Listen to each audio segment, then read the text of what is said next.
So, Biblia ang nagsasabi na ang talaga ang buhay ng tao ay mayroong katapusan. However, gusto ng Diyos na habang tayo ay nandito pa sa mundo, habang tayo ay nabubuhay, ay kailangan marunong tayong Manage. marunong tayong mag-manage o maging katiwala ng Panginoon. Now, marami pong mga, lalo na sa mga kabataan ngayon, mga kabataan ang naliligaw ng landas. Naniwala ba kayo dyan? Marami pong mga kabataan ang napunta sa hindi magandang sitwasyon. Maagang nag-asawa, maagang nagbisyo, ano pa? Maagang naging lasenggo, maagang gumamit ng illegal na droga. Maraming mga kabataan po ang sabihin natin napunta sa kapahamakan. Bakit po? Kasi nga po, hindi nila alam kung ano yung katotohanan sa buhay na dapat nilang ginagawa. Pangalawa, walang nag-guide sa kanila patungo sa katotohanan. Ano po yung katotohanan? Ang katotohanan po, ito po yung magbibigay ng kalayaan sa atin. No? Bilang mga anak ng Diyos, mga kapatid, we are called by God upang sundin ang kanyang pong mga salita para po sa ikabubuti natin at sa kaluwalhatian ng Panginoon. So bilang kabataan, kailangan maintindihan mo muna ano yung responsibilidad mo, lalo na paglaki mo. Yung mga kabataan dito, nakaraan, ang liit pa lang mga kapatid. Ganito pa lang eh. Pero ngayon talagang laki na. Ang tatangkad na, ang bilis. No? Ang bilis na mangkad, mga kapatid. Kaya lang, pagdating ng panahon, ano yung future mo? Kung wala kang guidance, wala kang pundasyon, wala kang basihan sa mga pinagagawa. Diba? Yung ginagawa mo lang, ginagawa mo yan dahil yan yung nakasanayan mo. Ginagawa mo yan dahil yan yung naituro sa'yo mula noon. Walang nagbabawal sa'yo. Diba? Yan yung nakikita mo sa paligid mo, kaya parang akala mo okay lang. Tama ba? Majority sa mga nakikita, sa mga ginagawa ng mga kabataan ngayong henerasyon, mga kapatid, ay nang dahil sa nakikita nila sa mahabang panahon. Nagpapasimula sa kanilang pamilya, sa kanilang barkada, sa mga taong nakapaligid sa kanila. Kaya lang kung yung ginagawa mo na yan, hindi mo alam bakit mo ginagawa at ano ang patutunguhan sa iyong ginagawa ngayon. Diba? Kung yung ginagawa mo dyan, at tingin mo ba may magandang patutunguhan? Go ahead. Pero kung yung ginagawa mo dyan is alam mong mapapahamak ka, alam mong darating ka sa punto na yung buhay na ayaw mong mangyari ay mangyayari sa iyo kapag ka dyan ang daan na tinahak. That's why I am here. Nandito kami para ituro sa inyo ang katotohanan na siyang susi patungo sa kalayaan, na siyang susi patungo sa buhay na maayos, sa buhay na walang hanggan, sa buhay na nais ng Diyos sa atin. Amen? Now, we studied that we have a spiritual responsibility and we have a material responsibility before ako sa atin. Mayroon tayong spiritual responsibility and material responsibility. Na ang material at ang spiritual, kailangan both nating inaalagaan. Hindi po pwedeng puro tayo spiritual, hindi rin po pwede tayong puro material lang. Nasa material ka, pinababayaan mo yung spiritual mo. Nasa spiritual ka, pinababayaan mo yung material mo. Kailangan nakabalanse po tayo. Diba? Sino dito yung gustong maging successful? Taas kamay, taas kamay. Diba? Lahat tayo maging successful. Kaya lang, ano yung paraan paano ka pupunta sa success? Diba? Ano yung daan na gusto mong tahakin papunta doon sa tagumpay? Yung ginagawa mo ngayon, yung habit mo ngayon, yung araw-araw mong ginagawa, magli-lead ba yan papunta doon sa tagumpay natin? Or mayroon ba siyang kinalaman papunta doon sa gusto nating marating? Kung meron, go ahead. Pero kung wala, stop it dahil hindi po mararating yung gusto mong marating at yung plano ng Diyos. So, hindi lang puro material, kundi dapat spiritual. Number 1 na inaalagaan natin yung spiritual natin.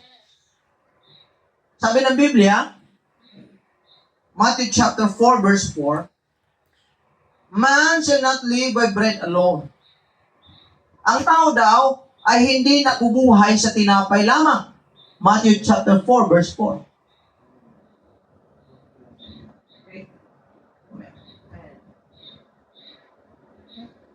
Ano muna yung verses na.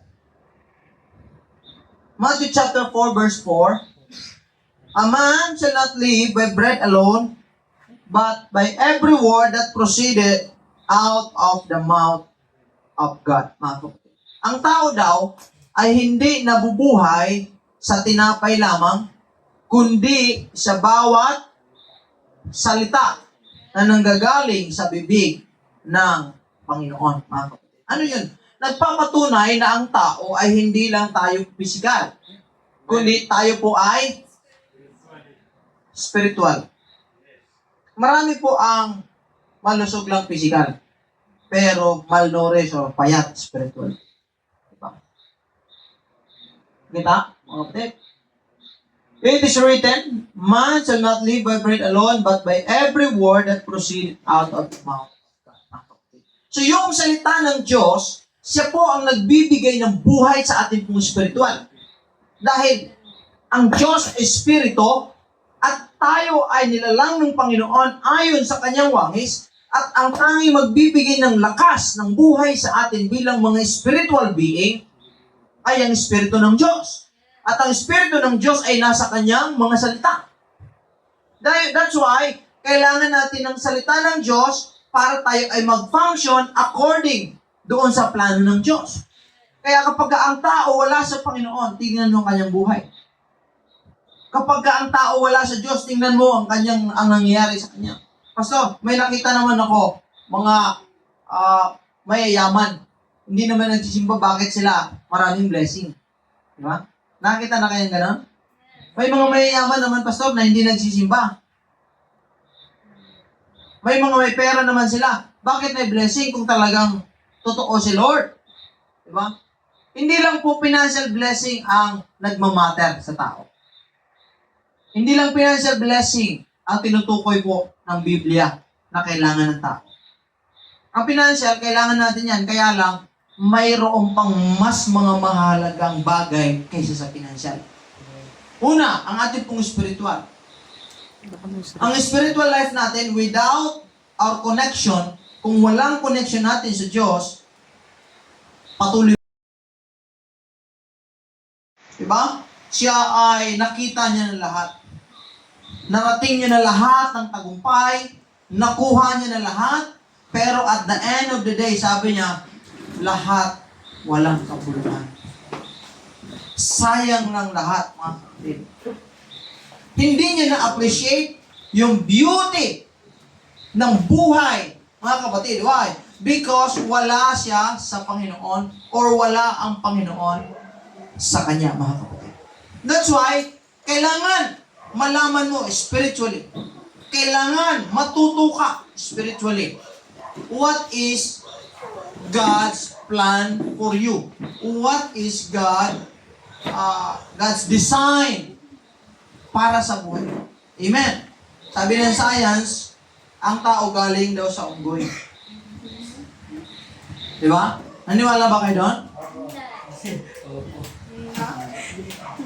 Naniwala ba kayo? Wala pong galing sa unggoy, mga kapatid. Wala po, hindi po totoo yan. O, lingunin mo katabi mo. Hindi po yan. Tao po yan. Diba? Anak yan ng Panginoon. Mahal yan ng Diyos. Kahit ano po man ang itsura niyan, unique. Kakaiba. Pogi, maganda. Lahat tayo nilalang ng Panginoon ayon sa kanyang wangis. Amen.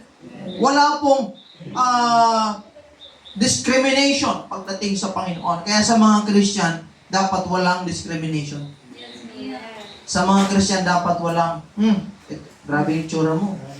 Grabe, Wala pong discrimination pagdating sa Christian life. Bakit? Kasi nga, pinahahalagahan mo yung bawat isa. Ano man, yung background niya, ano man, sino man siya, kulay niya, laki niya, itsura niya, mahal yan ng Panginoon at mahal tayong lahat ng ating pong Panginoon. So, kung ang ating pong spiritual hindi okay, apektado po ang ating pong material, ang ating pong physical. Amen. Nakakita na ba kayo ng mga tao parang walang direksyon? Diba? Kikita sila ng pera, nagsisikap naman sila, kaya lang after kumita ng pera, wala na naman. Tapos, mga paano naman? Nakakita na ba kayo ng cycle na buhay, yung paulit-ulit? Magkakapera ka, magtatrabaho, mawawala. Magkakapera, magtrabaho, mawawala naman. Parang para sa iyo, ano nangyayari? Walang nararating, walang nangyayaring direksyon. So, mawawala yung sense of purpose ng mga tao if sila ay disconnected sa kanilang spiritual life. Kasi nga, ang Diyos ang siyang puno. Sabi ng Biblia, ako ang puno. Diba? You are the branches. Ano yon? Yung mga sanga. Kayo yung mga sanga. Kailangan nakadugtong tayo. Kailangan nakasugpong tayo sa Panginoon. Ano yung ibig sabihin? Kailangan nagsisimba tayo. Kailangan connected tayo sa Panginoon. Kailangan meron tayong araw ng pagsamba. Kailangan, sabi niya, ang sanga na hindi nakadugtong sa puno, ano mangyari? Ha? Natural. Mamamatay. Ano ibig sabihin? O paano mamamatay ang isang tao? Malalanta siya. Nakita na ba kayo ng mga taong lanta lagi ang buhay? Parang, pag nakita mo yung buhay niya, parang wala talaga. Walang kabuhay-buhay. Diba? Hindi mo makikita sa kanya yung sigla, hindi mo makikita sa kanya yung alam mo, pag nakita mo, wow, na-amaze ako sa buhay mo. Kaya the moment ang tao wala sa Panginoon, nagiging dysfunctional siya. Kaya pagka ang tao, ang ugat ng lahat ng masasamang nangyari, ang ugat ng lahat ng hindi magagandang nangyari sa paligid, ay bunga po yan ng paglayo ng tao sa Diyos. Kaya kapag ang tao wala sa Diyos, gagawa siya ng masama. Diba? Akala nila, okay lang. Kasi nga, ninonormalize ng Diablo ang kasamaan. Diba? Brother Joey? Ninonormalize ng Diablo ang mga hindi magagandang bagay. Pinapalayo ng Diablo ang tao sa Panginoon. Kaya pagdating ng tao, bibigyan siya ng kaisipan, huwag ka na magsimba. Boring naman dyan. Huwag ka na magsimba. Awkward dyan. Parang maghahali-hallelujah ka dyan. Diba? Papalakpak ka, ngingiti ka, iiyak ka mamaya. Pagkatapos ngingiti ka na naman, parang kang baliw.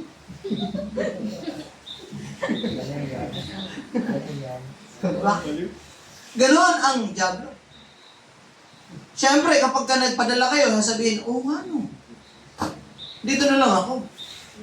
Kaya lang, kapag ka tayo ay hiwalay sa Diyos, hindi tayo nakadugtong, Panginoon. Para kang cellphone na walang charge. Diba? Frustrated ka, para kang naglalaro na walang internet.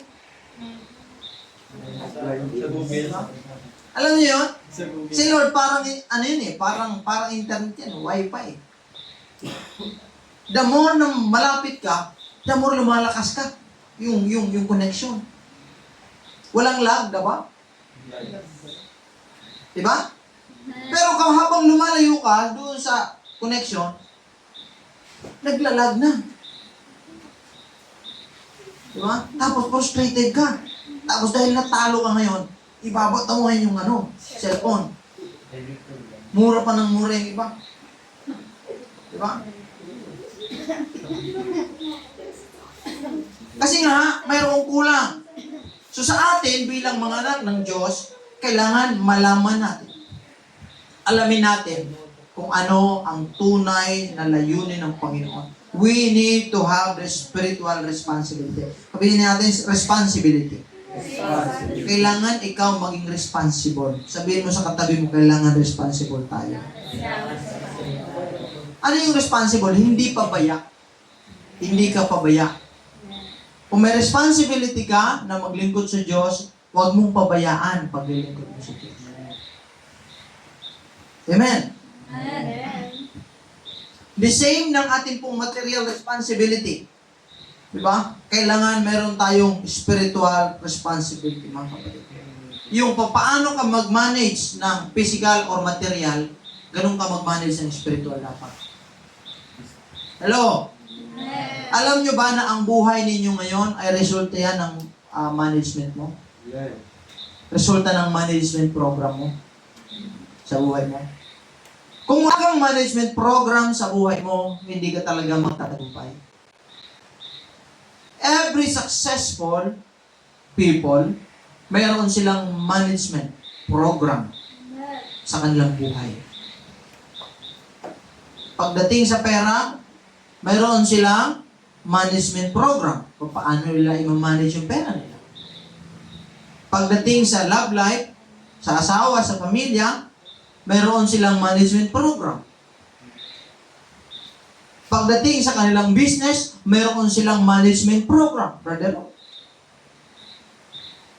everything na ginagawa nila, mayroon silang management.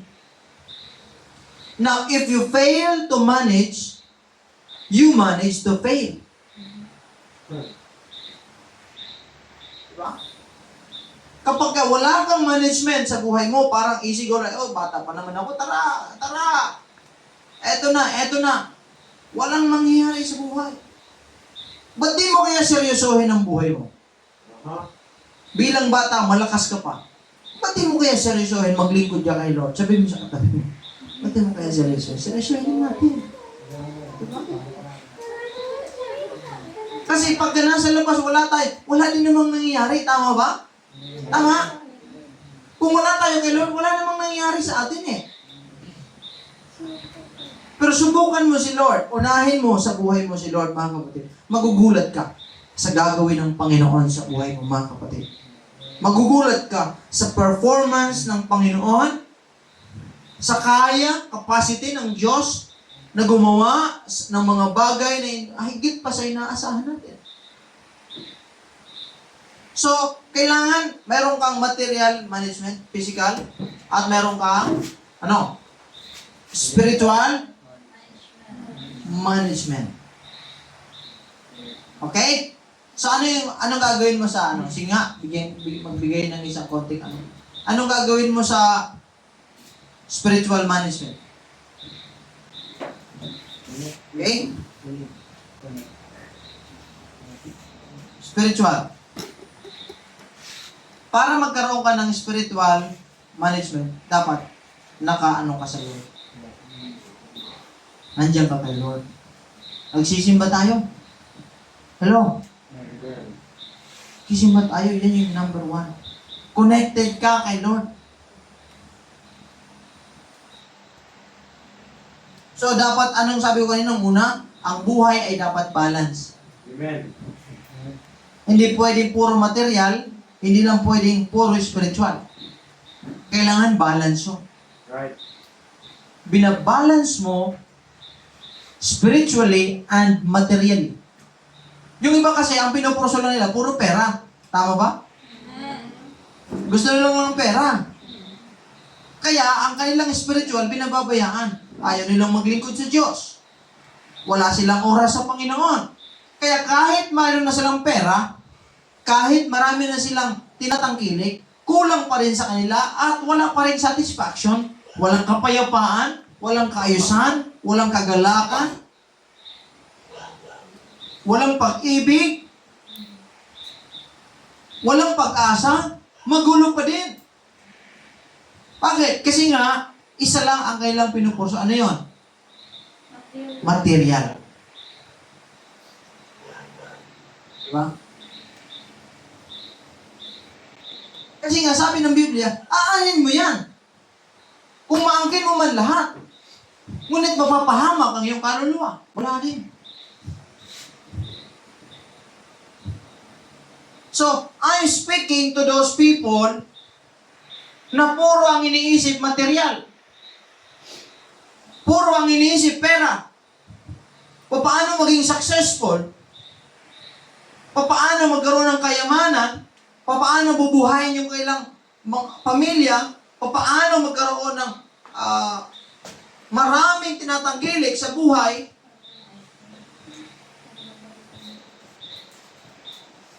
Hindi ko sinasabi masama yan. Mabuti po yan. Kaya lang, hindi po balanse. Kaya kahit anong sikap, anong gawin natin sa buhay, wala pong fulfillment, walang kasapatan, walang katuparan. Ano nangyari po sa buhay ng tao? Pabalik-balik lang. Kasi nga, wala ang tunay na buhay, wala ang tunay na kagalakan, wala ang presensya ng Diyos, wala ang Espiritu ng Panginoon na siyang nagpapayapa ang ating Panginoon. Pero kahit merong ganyan, mayroon din sa mga Kristiyano na puro spiritual lang din. Hello? Nagbe-pray sila. Ano pa? Nag-church sila. Nagbabasa sila ng salita ng Diyos, kaya lang walang application. Yun naman yung hindi po pwede. Kahit nakikinig ka, kahit nagbabasa ka o nagsisimba ka, kung hindi mo naman ina-apply sa buhay mo, wala pa rin mangyayari.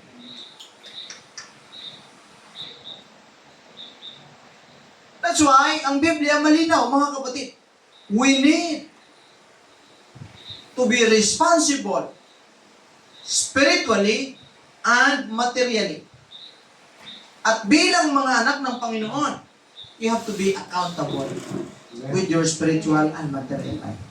Wala pong ibang tao ang mas magmamalasakit sa inyo kaysa sa inyong sarili dapat. Maawa ka sa sarili mo. Di ba? Help yourself. Manage your life. May kabataan, Pastor, bata pa lang ako, matahaba pong panahon. Hello, yung mga nagsasabi niyan, gulat ka, isang linggo, sinasabi ng mga kaibigan, bakong bata-bata mo pa? Ba't iniwan mo na kami? Kasi nga, ang buhay, hindi natin sigurado. Sino ba nakakalam ng bukas? Ha? Wala. Maaaring may plano ka para bukas, pero hindi mo alam kung aabutan pa tayo ng bukas. Hindi natin kontrolado. That's why you have to be assured with your life, with your salvation, where you have to be assured sa buhay mo. Ngayon pa lang, huwag mo nang hintayin yung bukas. Na, Pastor, bukas na ako magbabago. Pastor, bukas ko na ayusin ang sarili ko. Pastor, bukas na ako mag-manage ng maayos. Pastor, bukas na ako magsisimpa. Pastor, bukas na lahat. Bukas. Sabi ni Lord, Mamayang gabi ko kunin na kita. Mamayang gabi ko kunin na kita. ano sabihin mo? Aray ko. Ganun ka.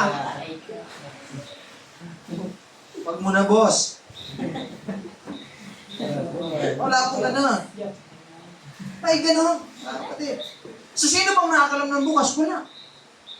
Therefore, ngayon pa lang, make sure, mga kapatid, na kung bumalik man si Lord bukas, kunin man ang hindi tayo natatakot. Bakit? Kasi nga, alam mong na-kay Lord ka. Mga kapatid. Alam mo, okay ang ating relasyon sa Panginoon. Palakpakan natin si Lord. Hallelujah, hallelujah. Now, ang faithfulness is a measure of steward.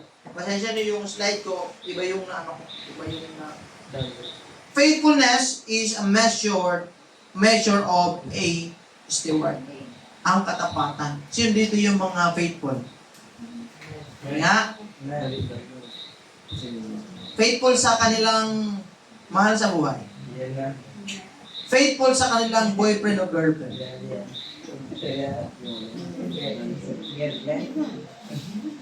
Diba? Isa sa mga gusto nating ugali or karakter ng isang tao ay yung faithful. Tama? Ayaw mo ng sinungaling, ayaw mo ng mandaraya, ayaw mo ng manluloko. Tama ba? Gusto natin faithful. Gusto mo ba yung magulang mo faithful sa'yo? Or gusto mo niloloko ka palagi? Anak, gwapo ka. Faithfulness yun. Sino ka ba magsasabi kundi magulang mo talaga? Di ba? Anak, ito. Gusto mo bang faithful yung mga mahal ninyo? Faithful sa inyo? Diba yung mga kabataan ngayon, dami ng ano, lalo na ang daming nililigawan. Diba? Yung I love you, sent to many. Diba? Pastor, basta kahit sinong kumagat dyan, okay na yun. Diba? Ang kumagat, 3. 10 ang sinindan, 3 ang kumagat. Ngayon, ano yun? Magkapit-bahay lang yun sila. Ngayon, kapag nagkita kayong dalawa, tapos nandun yung isa, magtatago ka ngayon. Tapos susunod naman, magtatago ka, walang kapayapaan. Kasi nga, hindi ka faithful. Diba? Akala nung isa, pareho kayong puyat, dahil kakachat nyo, kakatext nyo. Yung pala ikaw, may tinitext na iba. Or siya. Pastor, LDR kami. Yun yung mapait eh. Nagpalit ka dun sa malapit sa kanila. Diba? Anong gagawin mo? Mag-aalburuto ka. Bakit? Hindi ka faithful, sinungaling ka. Diba? Nakakita na kayo nung nakakita na kayo nung nagpakamatay na vlogger? Yung sa China ba yon? Yung tumalon sa Karyapay? Sa tulay? Nakita niyo ba yon? Yung parang siya, sumikat siya sa buong mundo, China yon na tumalon siya sa tulay kasi nga, nag-video call siya sa kanyang girlfriend. Habang nag-video call siya sa kanyang girlfriend, sabi ng girlfriend, dito ako namamasal. Yung pala, nakikita niya. Pinakita, sabi mo, ito ka. Yung pala, nung pinakita niya, binaligtad niya yung camera, nakita pala yung babae na may kasama ng iba. Tapos ang ginawa niya, tumalon siya sa tulay. Sino ba yun? Si Pane? Sino yan? Sino yan? Yung tumalon sa tulay na sumikat yun mga 2004 yata, mga kapatid. Basta yung tumalon sa tulay na mayroon akong doon eh. Si Pani, basta mayroon akong doon na tumalon siya sa tulay. Bakit? Kasi nga, yung kanyang girlfriend, unfaithful sa kanya. Amen? Kasi dapat tayo mga kapatid, faithful sa Panginoon mga kapatid. Faithful sa mga mahal natin sa buhay. Hindi natin sila niloloko. Hindi natin sila dinadaya mga kapatid. Okay? So, yan po yung measurement. Alam mo kapag faithful ka, pagkakatiwalaan ka ng Panginoon. Diba? Kung sino yung gusto mapagkatiwalaan ni Lord dito. Alam mo yung lahat ng bagay, galing sa Lord yan. Ito buhay, kalakasan, lahat. Material, bahay, lahat. Lakas, bahay, pera, lahat. Sa Diyos yan. So kaya kang pagkatiwalaan ng Panginoon sa ganyang bagay, mga kapatid. Bakit? Kasi nga, pag naging faithfulness, yun yung measurement ng Panginoon. Amen? So, kailangan bilang mga anak ng Diyos, we have to be faithful to God. Paano natin may papakita ang faithful tayo sa Lord? Inuuna natin ang Diyos, syempre. Right? Inuuna natin ang ating pong Panginoon. Pangalawa, we do plans our future sa kalooban ng Panginoon. May binibigay natin sa Panginoon, mga kapatid. Hallelujah. So in the Bible, faithfulness is always blessed and rewarded. While ang hindi pagiging tapat ay pinaparusahan, mga kapatid. And God will bless faithfulness in every area of your life, mga kapatid. Kapag ka-faithful ka sa anuman, sa lahat, sa spiritual mo, sa material, pagkakatiwalaan ka ng Diyos. Sino ito yung gusto maging businessman one day? Amen. Diba? Kasi nga, ano ba yung mga pangarap nyo? Ano ba gusto nyo? Maging professional? Or ano ba yung gusto nyo ano?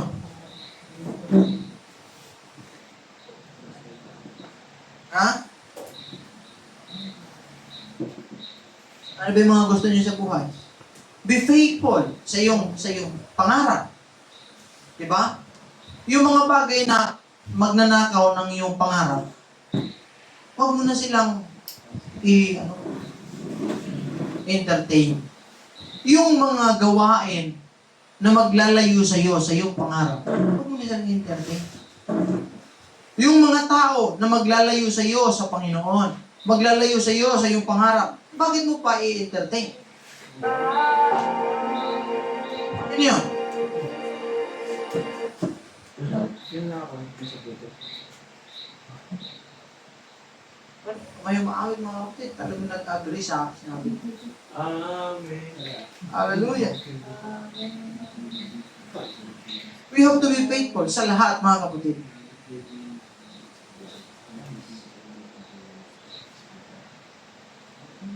Pagkapakan niya natin ang Panginoon. Hallelujah. So yan po ang yan po yung natin. We have to be faithful. Faithfulness is a measurement ng mga anak ng Panginoon. Be faithful sa iyong pangarap. Be faithful sa pagulang mo. Be faithful sa sino man o sa anuman.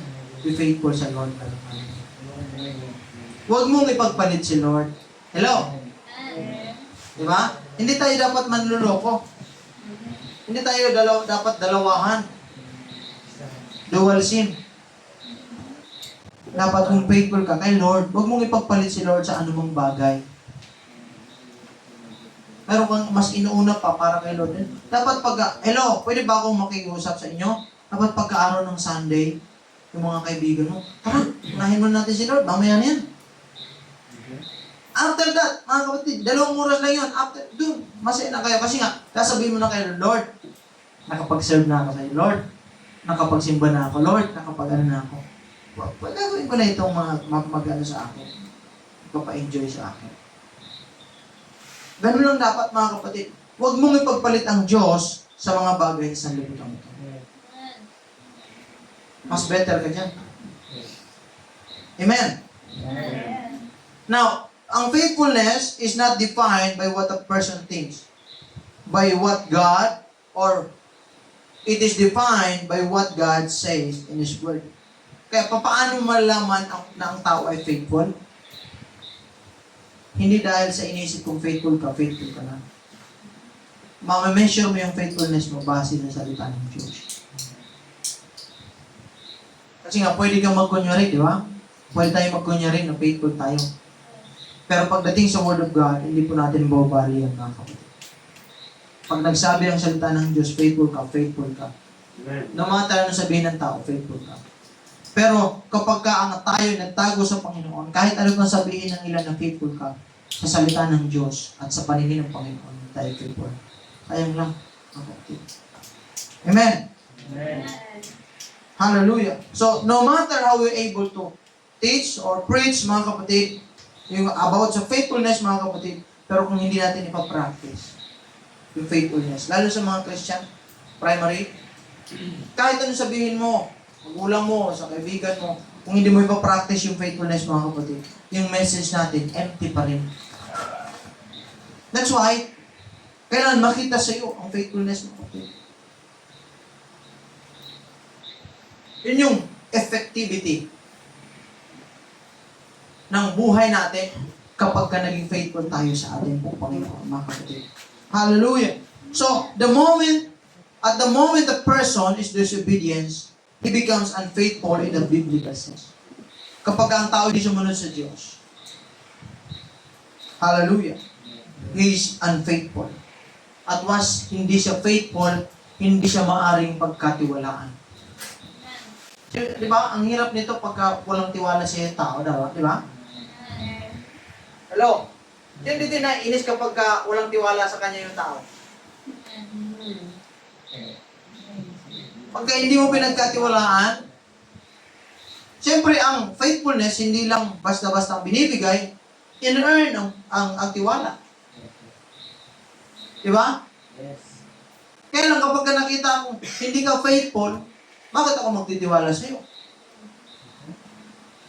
Kaya every time meron kang gagawin, hindi ako mapakali. Hindi ako magtitiwala sa iyo. Kahit bakit? Kasi nga, nakita na kita. Hindi ka faithful. Pero kung faithful ka, nandoon yung kapanatagan. So, pwede kitang pagkatiwalaan. Magiging okay ang lahat. Bakit? Kasi nga, alam mo, faithful ka. Ganun ang Panginoon. Bakit ni Lord ibibigay yung blessing na malaki?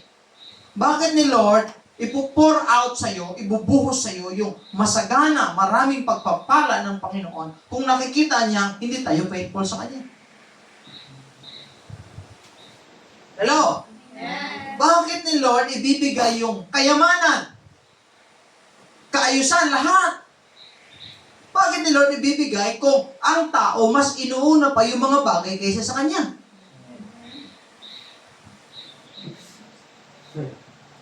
Hello? Bakit ibibigay ng Diyos yung kayamanan kung pagka binigay ng Diyos, alam ng Diyos kasi pagka binigay ko to, ito na yung magiging Diyos niya. Iiwan niya na ako. That's why, sa panahon na wala ka pang kayamanan, wala ka pang pera, wala pang nasa iyo, sabi ni Lord, papadaanin kita muna sa training, papadaanin muna kita sa proseso, na kahit walang-wala ka, gusto mong umaten, gusto mong magsimba, gusto mong makinig ng salita ng Diyos, nag-i-enjoy ka sa presensya ni Lord. Bakit? Kasi nga, para pagka binigay ko na sa'yo, wala nang problema. Kasi ito yan, kapag ka binigay ni Lord sa'yo, yung isang bagay na hinihiling mo, samantalang ang puso mo hindi pa tama. Pag binigay ni Lord yan, aalis ka sa Kanya. Kasi ang focus mo mapupunta doon. Pero kung ang focus mo, nandun lagi kay Lord, kahit wala o mayroon, nandun ka pa rin kay Lord. Sabi ni Lord, hindi ito ang paglilingkuran mo. Ako ang paglilingkuran. At the more kang naglilingkod sa Diyos, the more kang nakafocus sa Panginoon, the more binubuhos ni Lord yung pagpapalang masaganan sa pabubuhay ng bawat isa. Pastor, ano yung pagpapala na yun? Pera, kasama na yun. Pero ito yun. Ang peace, ang love, relationship, health, lahat. Mga kapatid. At yung finances. So ngayon, habang wala pang pera, Pastor, alam ko naman siguro, baka may pera kayo dyan, may wala. Alam ko naman, mga kapatid, lahat tayo dito, walang milyon. Yes. Pero habang wala pa, tinuturuan ka ni Lord na ilagay mo yung puso mo sa Kanya ng maayos, unahin mo siya, para kapag ibinuhos niya yung pagpapala, hindi yun ang magiging Diyos-Diyosan mo. Hindi yun yung atupagin mo. Hindi yun yung ipapalit mo kay Lord. Kasi yan, uulitin ko, kapag binigay ni Lord yung blessing sa'yo, yun yung magiging Diyos mo. At kakalimutan mo na si Lord. Diba? Tama? So, tinitest ni Lord yan. Kapag halimbawa, naglilingkod na kayo na sa Lord. Pag naglilingkod ka na kay Lord, sabihin ng kaaway, operang kaagad. Sunday. Or minsan si Lord, hinahayaan ni Lord yan. Biglang opera ng Sunday, trabaho. Siyempre, pera yun eh. Tama? Pag inoperan ka na ng Sunday, hindi ka na makakasimba. So, sino ngayon yung mas matimbang sa'yo? Trabaho o si Lord? Siyempre, trabaho. And then after that, nandun ka na, hanggang sa dumating ilang panahon, wala pa rin nangyari. Nahirapan ka na naman. Balik ka na naman kay Lord. Lord, bless me. Gano'n na naman tayo. Sabi ni Lord, i-train mo na kita. Gusto kasi ng Diyos, ang puso mo ay sa Kanya. Buo. Hindi ka naglilingkod sa Kanya para yumaman. Hindi mo siya pinaglilingkuran para sumikat or ano pa man. Mawala lahat ng problema. No, gusto ni Lord, kapag ka pumunta ka sa Kanya, pupunta ka ng buo mong puso. Nang wala kang ibang agenda, kundi gusto mo lang, Lord, gusto kitang sambahin, gusto kitang pasalamatan, gusto kitang may i-appreciate sa buhay mo. Sa lahat ng pabuti mo. Lahat ng ginawa mo sa akin. Kahit ano pa man yan, Lord, basta, nasa iyo ako. Yun yung gusto ko. Saan ang Lord nahabag? Saan ang Lord, andun yung puso ng Panginoon? Doon sa mga tao yun. Na hindi ang isip nila, may agenda sila, gusto kong yumaman, kaya magsisimba ako. Alam ng Diyos yan. Pero yes, kapag ka marunong ka mag-manage, yayaman ka talaga. Kaya lang hindi ka magkakaroon ng blessing na galing sa Diyos. Pastor, yung mga mayayaman ba, blessing ba ni Lord yun? Hindi po. Alamin niyo ito, na ang dyablo nagbibigay din po ng mga pain yung tawag doon. Si Jesus nga sinabi niya bibigay ko sa iyo lahat ng kayamanan. Sa akin ka lang sumamba. Di ba? Tinukso siya, di ba? Lahat ibibigay ko sa iyo. Kayamanan, katanyagan, sa iyo na. Basta sa akin ka lang sumamba. Ano sabi ni Jesus? Nasusulat. Wala akong ibang paglilingkuran, kundi ang Panginoon mong Diyos lang. So nagtagumpay si Jesus, mga kapatid. So, ang tao, kahit sabihin na mayaman siya, hindi mo masasabi na galing kay Lord yan. Yes, lahat ng bagay galing kay Lord, pero ginagawang pain niya ng kaaway para hindi sila maglingkod sa Diyos. Kaya yung kayamanan, yung pag-ibig sa salapi, ang sabi ng Biblia, ugat ng kasamaan. Ang ugat ng kasamaan, hindi dahil pumapatay ka, masama ka. Ano yung tinuturing ng Biblia na masama? Yung mga wala sa Diyos. Yan yung tinuturing po ng Panginoon na masama. Pastor, mabait naman siya. Para sa akin, sa definition ko ng hindi ka masama kasi nga, mabait ka eh. Pero sa Biblia kasi, dalawa lang. Sa Diyos o sa kaaway. Hindi pwede nasa gitna. Lord, sa gitna ako Sa langit o impyerno, wala pong sa gitna. Pastor, sa purgatorio. Anong gagawin mo sa purgatorio? Pupurgahin. Yes, ito yan. Pupurgahin ka doon hanggang sa mawala yung kasalanan mo. Pagka nawala na yung kasalanan mo, aakyat ka na doon. Ano yung may level? Yes, may level. Ay, wrong 3, wrong 4. Ay, elevator. Walang ganun. Dalawa lang. Papupuntahan ng tao, kapahamakan o buhay na walang hanggan. Now, kapag faithful tayo sa Diyos, ano yung faithful? Siya lang. Okay? Siya lang. Lord, ikaw ngayong Sunday, ngayong linggo, gusto kitang mapaglingkuran, gusto kitang sambahin, Panginoon. Gusto kong ibigay sa iyong puso, gusto kitang awitan, gusto kitang pasalamatan, Lord. Then pag dumating yung problema, sasabihin ng kaway, bibigyan ko ng problema yan. Sabi ni Lord, sige, bigyan mo. Tingnan natin. Pag nakita ni Lord, sabi, Lord, kahit may problema, kahit ang hirap, kahit, basta sa'yo pa rin ako, Panginoon.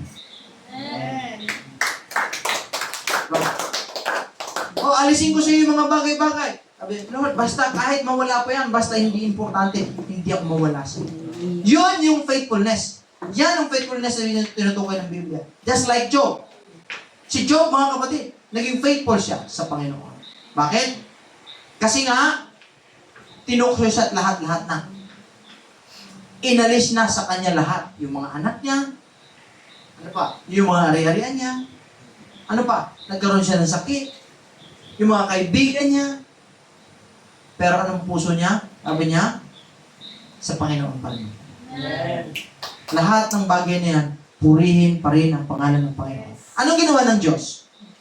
Na-reward siya ng Panginoon na mas dumoble pa yung kanyang pagmamayari.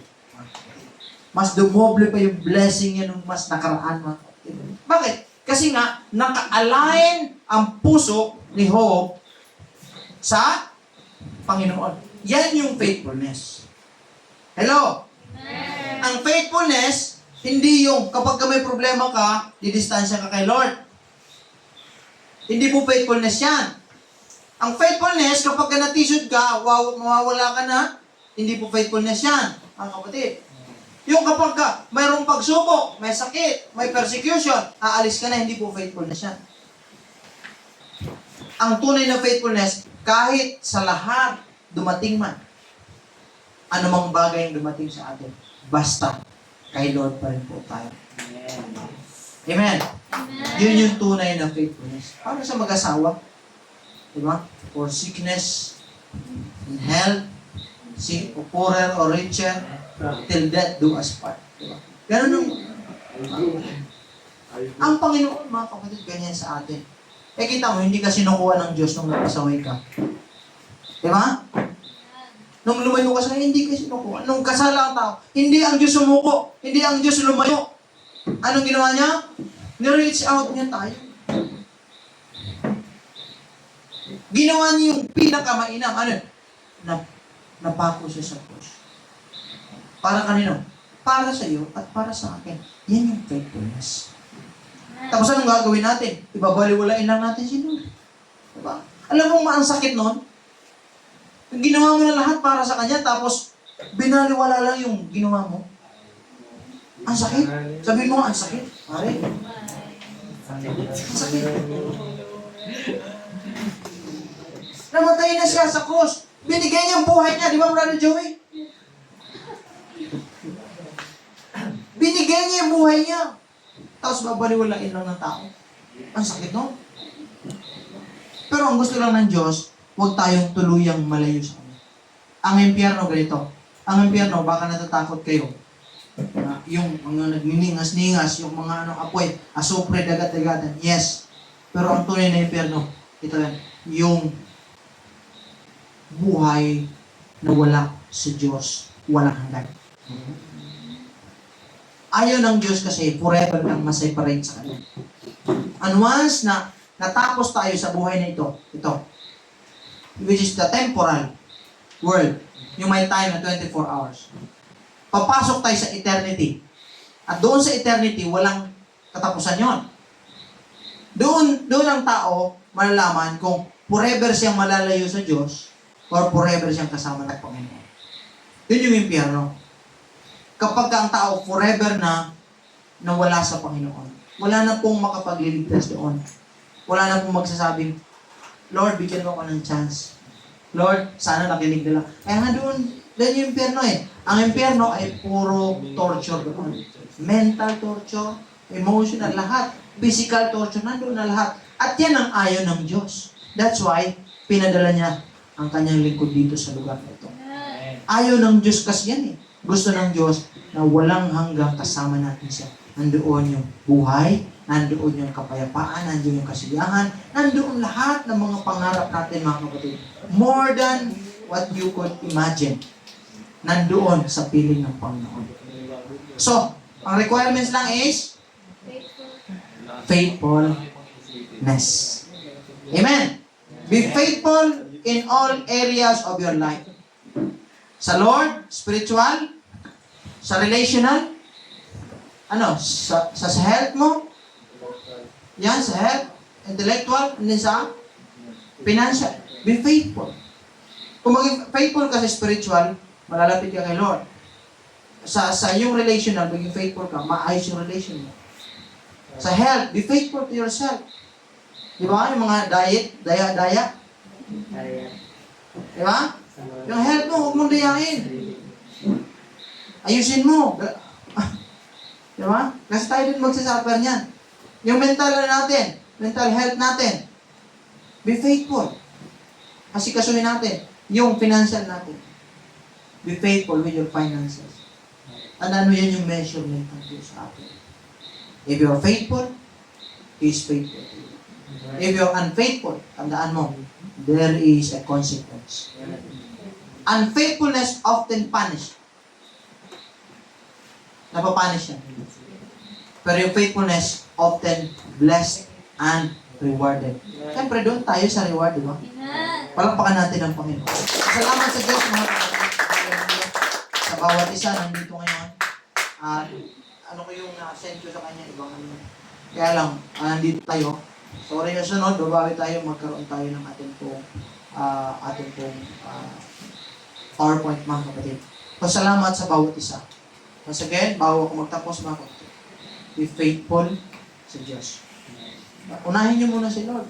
Lalo sa mga bata po, malalakas pa kayo. Napakaganda yung mga magkakaibigan kayo. Tara, unahin muna natin si Lord. After nyan, pwede na tayo gawin natin lahat eh. Diba? And everything na ginagawa mo, lagi mong isipin, may connection ba ito? Makakatulong ba ito sa pangarap ko? Makakatulong ba ito sa future na kasiyahan na gusto ko? Makakatulong ba ito sa goal ko sa buhay? Kung hindi, or kung makakahadlang, don't do it. Satan is the author ng ganyang bagay. Si Satanas ang may gusto niya. Ano bang bagay na alam mo hahadlang sa magandang future mo? Ano bang bagay na alam mo mag-stop sa'yo o magdadala sa'yo sa kapahamakan o doon sa buhay na ayaw mo? Kay Satanas yan. That's why si Lord gusto kang dalhin dito sa church. Hindi ko kay Lord. Unahin mo si Lord. Then ibibigay ni Lord yung wisdom sa'yo para gawin mo yung tama at mag-result po yan ng success. Palakpakan natin. Salamat sa bawat isa. Salamat sa inyo. Ako natutuwa na ang bawat isa nandito. Kay Lord, kay Brother Raven. Salamat kay at salamat kay Sam. Salamat sa bawat isa sa inyo. Hindi po masyadong ito. Pangalan sa John lang, alam ko. John, si Raven, si Sam. Yung iba, makikilala ko pa kayo lalo. Ano pangalan mo? Ay, yan. Kilala ko pala ito. Justin. Alex. Alex. Sean. Si Aloy. Aloy. Brother Aloy. Pero ano yung pangalan? Marlo. Mark. Pero Aloy yung pinaka. Brother Aloy. Alex. Okay, so salamat Sean, Alex, Justin, Sam, John, and Ruben. Si Sister Angeline Linto. Okay, salamat sa Panginoon. Salamat sa bawat isa sa atin, mga kapatid, nandito kayo ngayon. At isiyan sa mga bagay na magandang ginawa nyo ngayong gabi. Minanage nyo na pumunta kayo sa church para makapakinig ng salita ng Diyos. Once again, pwede ba last palakpakan natin si Lord? Ano question? Question? Meron ba kayong tanong? Baka sa mga naguguluhan dyan? Or sa mga mayroong pong concern? Pwede po kayo magtanong. Okay? Question. Ito po yung sa church natin. Hindi po tayo nagsasalita lang. Pagka Bible study, meron talagang question. Para hindi lang parang paniwalaan yung sinasabi ko, wala na kayong question. Kailangan may question pa rin para masala yung yung natutunan ninyo at kung totoo yung sinasabi natin. Okay? Question.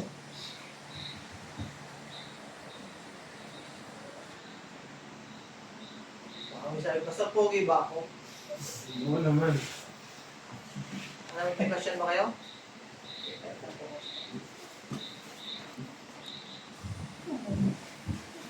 Ano? Si Andrew. Ano? Pero, tanong ko ba? Ano lang po, Pastor? May tanong po ako, Pastor. Bakit, ano po ba ang Pastor, na pag-hap lang yung faithfulness mo? Kaya parang, minsan hindi pa sigurado, minsan parang gusto mong, parang ganun po, Pastor, parang sa kalahati. Kalahati. Okay. Anong gagawin?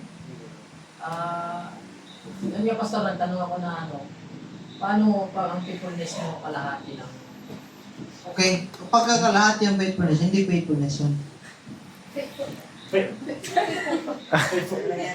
Heartless. Faithfulness. Okay? Tawag yun. Faithfulness. Hindi fullness. Faithful. Faithful daw. Okay, kidding aside, ang faithfulness na kalahati, hindi po faithfulness yun. Kasi walang word na faith up, Wait up. faithful. Ibig sabihin, buo, kabuuan. Everything na buo, may full, buo yun. Fullness of God, buo. So, hindi pwedeng kalahati. Kasi nga, ang Diablo committed, full. Ang commitment ng Diablo para sirain ka. Para sabihin lahat sa'yo. Committed. Walang half-half sa kanya. At tingnan nyo, kapag tayo, half-hearted tayo sa Diyos, daig tayo ng Diablo kasi full-hearted siya.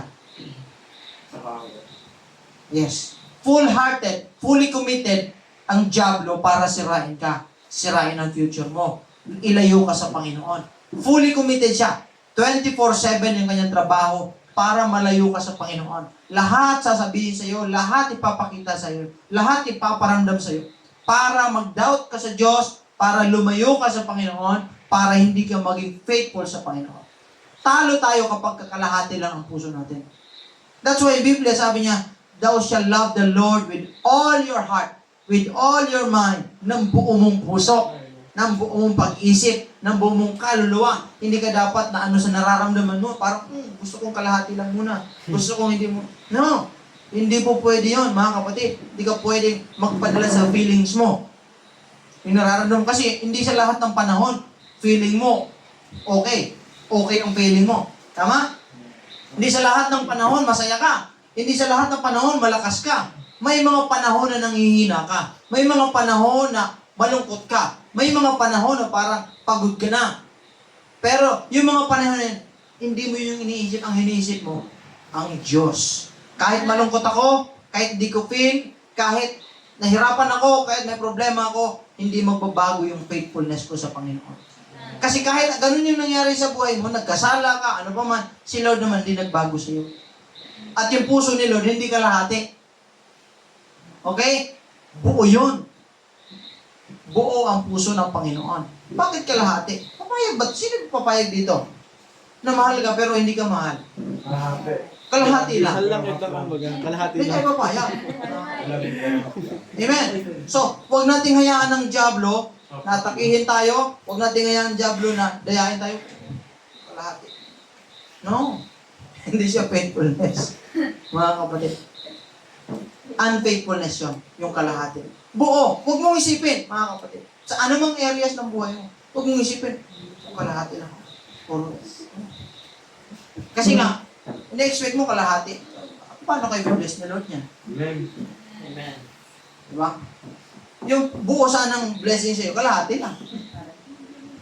Bigay ko ng reports. Isipin mo, ang itinanim mo, anong itinanim mo?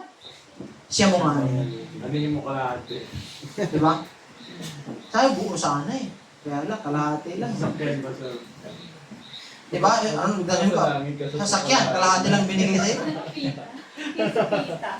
Diba? Kalahating ba? Sabi, kalahati ka lang. Blessing. Diba? Yung kalahati mo. Lord, bless mo ako 1,000. Kaya lang, kalahati na yung faithfulness mo. Inahati yung 1,000. Hindi 500, dinati talaga sa gitna. Pag biniles ka, puro kalahati lang. Diba? Kalahati. Mga kapatid. Binless ka, nag-pray ka ng girlfriend. Binless ka, kalahati lang. Nananggal. Kalahati lang dito. Alam, may kalahati. Totoo yung pastor, may kalahati talaga. Kung maging faithful, ang faithfulness is buo. At ang tunay na faithfulness hindi nakabase sa nararamdaman. Men. Hindi sa emotion, kundi sa commitment. Ganon si Job. Diba? Si Job. Sino ba dito yung may pinagdaanan na masigit sa pinagdaanan ni Job? Wala. Wala. Si Job, tingnan mo 10 yung anak niya namatay. Kung ikaw yun, anong nangyari? Manlulumo ka. Yung sumpa mo lahat. Ano yung kanyang mga ari-arian? Libo-libo yun. Ang dami. Mayaman si Job talaga. Kilala. Ano yun? Lahat na umati, lahat na wala. Kung ikaw yun, magagalit ka. Mawalan ka nga ng 100, na iba na yung ugali eh. Diba? Mawalan ka nga ng Manimisi na 500, yan. iba na eh. Manununtok na yung iba eh. Manimisi. Diba? Pero siya, lahat ng kayamanan niya, wala. Ano pa? Yung kanyang mga kaibigan. Tinakalo siya. Tinutuya pa siya, mga kapatid. Ano? Inano pa siya? Kung ganito ka sana, ganito ka sana. Lahat yung mga inasahan ng kaibigan mo, wala. Binitray ka. Anong mararamdaman mo kung ikaw si Hope? Pangalawa, yung asawa niya pa. Yun ang pinakamulit. Sa halip natutulog, sabi ng asawa niya, kung ako sa iyo, magpakamatay ka na. Itak ka. Isumpa mo ang Diyos mo at mamatay ka na. Asawa mo, gaganunin ka. At hindi na nagtapos doon. Nagkaroon pa siya ng bukol, sakit, lahat, mula ulo hanggang paa. Mula dito, hanggang lahat, mga kapatid. Kung ikaw yun, magiging faithful ka pa ba sa Diyos? Maaaring hindi na. Kasi ang dangong ano eh. Baka, dati kalahati ngayon, wala na. Maubos. Pero ang sabi niyo, ang Diyos ang nagbigay. Ang Diyos ang kumuha. Purihin pa rin ang pangalan ng Panginoon. Sa kabilaan ng lahat. Hindi siya nagpadala sa emosyon niya. Hindi siya nagpadala sa nararamdaman niya. Sabi niya nga, bakit ipinanganak pa ako? Bakit? Pero hindi siya nagpadala sa ganun. Anong ginawa niya? Pinuri niya pa rin ang Panginoon. Sinamba niya pa rin ang Diyos. Naging faithful siya sa Panginoon. Sa panahon ng nararamdaman niya, ang hirap doon mga kapatid. Pero tingnan mo ang ginawa ng Diyos. Ni-reward ng Diyos ng 10 times, ng ilang, di ba?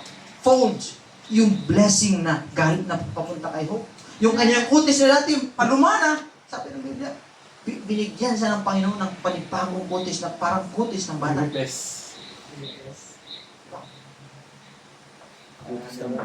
Ikaw pa naman, grabe mga kapatid. Bakit? Kasi nga, hindi siya nagpadala sa kanyang nararamdaman. Yun yung tawag ng faithfulness. Ako may problema ako. Ako may pagsubok ako. Hindi ako magpapadala dito. Bakit? Pupurihin ko ang pangalan ng Panginoon. Diba? Ito yung maganda sa mga Kristyano. The more na inaatake ka ng kaaway, the more kang magpuri sa Panginoon. The more kang sinamba. At masasamba mo siya sa pagiging tapat mo. Hallelujah. So God bless Brother Rod. I hope nakatulong. I hope nasagot ko yung okay, meron pa? Chris? Joey? Meron kang question?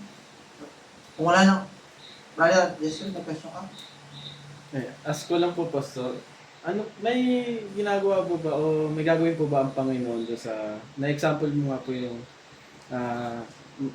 nasa sa loob ng church, then yung parang naririnig nilang mga word of God is lumalabas lang sa kabilang tenga.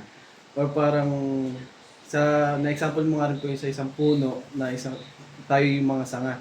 Parang siyang isang sanga na parang inaanay na kasi wala siyang purpose ba, hindi niya nagagampanan yung purpose. May ginagawa po ba ang Panginoon doon sa ganung tao?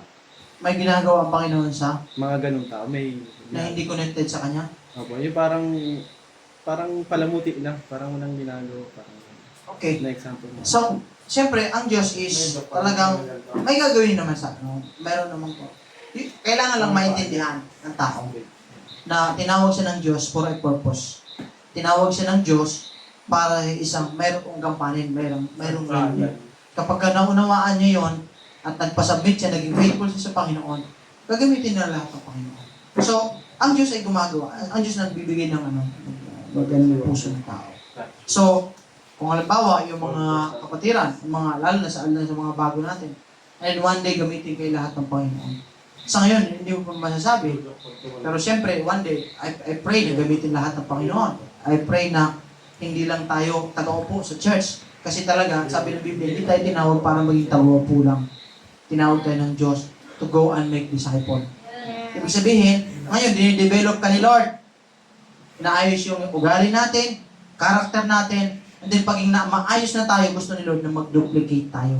Yung buhay mo, ipapasa mo sa iba. Na parang yung iba, parang gusto ko maging kagaya ni Raven. Gusto ko maging kagaya ni John Mark. Justin. Alex. Diba? Gusto ko maging kagaya ni Sam. Sean. Why? Bakit kasi inayos na ni Lord eh? Pero kita mo, kung ikaw wala ka kay Lord, sasabihin ng mga tao, gusto mo ito bihira ang batang yan, taong yan. Diba? Pag narinig Kahit yung mabait pangalan ka, mo, pero walang direksyon ng buhay mo. paano na lang. Diba? Nakita mo yung mga magulang na, huwag ka dyan. Walang direksyon ang buhay niya. Napatangin na lang pag Huwag ka narinig dyan, yung pangalan puro mo. kapasabayan yan. Boy, Gusto mo, gugustuhin mo ba yan pagdating ng panahon? Manghihilo yan, bubugbugin ka niya. May ganun eh. Bakit? Kasi nga, nakita nila. Pero pagdating ng panahon na binigod kayo lahat sa Lord, yan yung malapitan. Yan yung makikita kasi nga maayos yan. May takot sa Diyos. Tapos successful. Kasi nga sumunod kay Lord. Tandaan nyo, magiging successful kayo pagka sumunod kayo kay Lord. Unahin nyo na ang Lord. Okay, so salamat sa Panginoon mga kapatid. Wala nang question? Wala nang question? Wala nang sagot? Okay, so ngayon na lahat mga kapatid. Salamat sa Diyos mga kapatid. Sa inyo po salamat sa Diyos sa ako ay masaya na nandito kayo ngayon. Pero natin iba, wala.